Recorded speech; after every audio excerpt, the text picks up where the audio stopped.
Les populations ont tendance à penser que à partir du 14 août, je ne pourrai plus faire mon ADC. Je ne pourrai plus prendre mon attestation de recasement.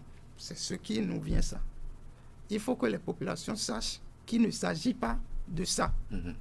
14 août va passer et après, lorsque quelqu'un veut formaliser, il faut y aller au titre foncier, il va, s'il n'en avait pas les actes présomptifs, si c'est une parcelle rurale, je prends ça comme ça, il peut aller faire son ADC et ensuite aller au titre foncier après 14 août.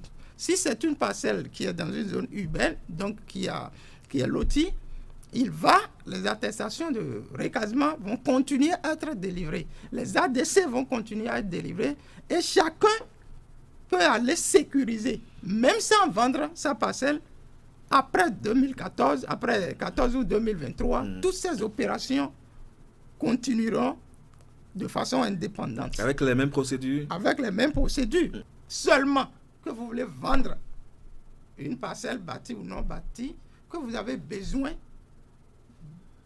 d'un titre foncier ou d'un certificat d'appartenance. Maintenant, le deuxième effet qui entre en jeu, non seulement vous devez avoir un titre foncier, mais cette transaction doit se faire devant le notaire. Les deux effets-là, les deux procédures-là sont obligatoires pour quelqu'un qui veut vendre. Si je ne veux pas vendre une parcelle et que je veux sécuriser, je veux avoir un titre foncier sur ma parcelle, je n'ai pas l'obligation de passer par le notaire. Ce qui ne va plus se faire à la mairie, c'est l'affirmation des conventions de vente. Comme on a dit avant on a dit, le chef de village ou bien le chef de quartier ne doit plus signer, ou le chef d'arrondissement ne doit plus signer. On ne doit plus passer à la mairie avec nos conventions. Voilà. Et donc, ça ne doit plus se faire. Il faut forcément s'adresser à un notaire. Mais ce qui peut continuer à se faire à la mairie, bien entendu, c'est donc la mairie peut continuer à délivrer l'attestation de détention coutumière, l'attestation donc de recasement. Les citoyens qui nous regardent en ce moment se disent, mais bon, c'est bien, mais ça va nous coûter.